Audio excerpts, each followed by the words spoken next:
In this breaking story, Trump and Johnson just flipped out as Indiana Republicans deliver a crushing blow. That's right, things are not looking good for Donald Trump, for Mike Johnson, and honestly, not for even the Republicans. How's it going, everybody? Hunter Avallone here with Occupy Democrats. Welcome back to another video. Now, Donald Trump at this point is basically just an embarrassment factory. He literally just produces embarrassment after embarrassment as if it's coming out of a conveyor belt straight out of Trump Tower. And although today's breaking story is incredibly embarrassing for Trump, believe it or not, it's not even the only embarrassment he has to deal with today. For a second time in a week, a federal grand jury in Virginia has refused to indict New York Attorney General Letitia James for alleged mortgage fraud. I want to bring in CBS News Department of Justice reporter Jake Rosen. Jake, what have you learned?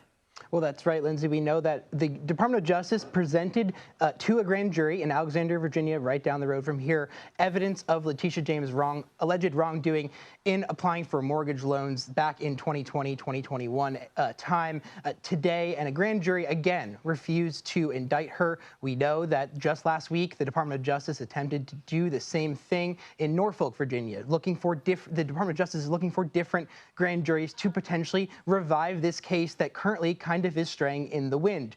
Why is that so, Lindsay? It's just because the Department of Justice appointed Lindsay Halligan, that Trump-appointed prosecutor. She used to work in the White House. She brought forward those cases against former FBI Director James Comey and New York Attorney General Letitia James, two very loud and prominent Trump critics.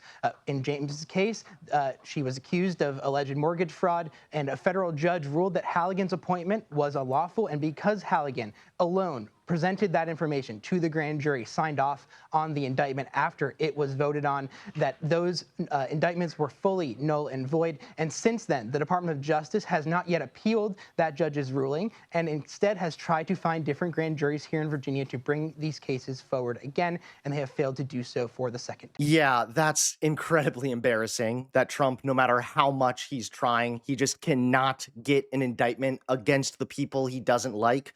Turns out not liking Trump isn't actually illegal. But fast forward to today. Now we have the current embarrassment that is really panicking Mike Johnson and Donald Trump. For a while now, Trump has been trying desperately to get Indiana Republicans to approve his new redistricting plan, a map that's obviously drawn in favor of Republicans. However, most Indiana Republicans are not buying this. They are not willing to budge. And this has led some Republicans who support Donald Trump to lash out at their fellow colleagues. Some will say these maps are political. Let me be clear. You're damn right they are. Political policy is political. Safe streets are political. Look at Indianapolis. Affordable electricity is political. A drug-free Indiana is political.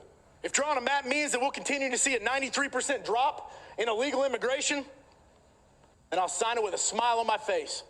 But that little temper tantrum still wasn't enough. That's right. Take a look at this. The Indiana Senate rejecting a new congressional map after President Trump pushed for it publicly, threatened to campaign against anyone who didn't support his effort for this new map, after Vice President J.D. Vance went to Indianapolis himself to make the case in person. Why does all of this matter?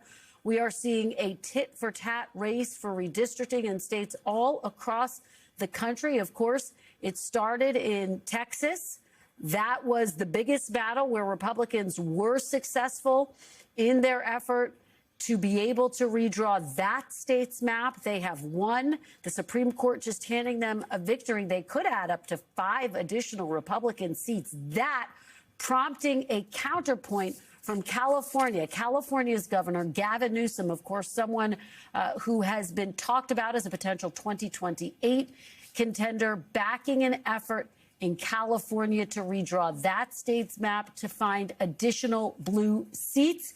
He was successful in his ballot measure in the elections that we just had this past November. We do have Jane Tim now on the phone. Jane, put all of this into context for us. How significant, how big of a blow is this to President Trump and Republicans? Trump and Speaker Mike Johnson are furious tonight after Indiana Republicans shocked everyone by rejecting a redistricting plan that was supposed to hand the GOP 2 extra guaranteed House seats. This matters because Republicans hold only a razor-thin majority in Congress, and Trump has been pushing states across the country to redraw their maps to pad that majority before next year's midterms. Indiana was one of the easiest states to manipulate, and Trump personally leaned on lawmakers, even sending J.D. Vance to pressure them in person. But 21 Indiana Republicans revolted and voted no, openly defying Trump and killing the plan. That means no new safe GOP seats, no extra cushion for Johnson's collapsing majority, and a very public sign that even Republicans in deep red states are no longer willing to take political risks just to protect Trump. Thanks so much for watching. Please click that like button and subscribe to Occupy Democrats so that you can stay informed and help us stop Donald Trump.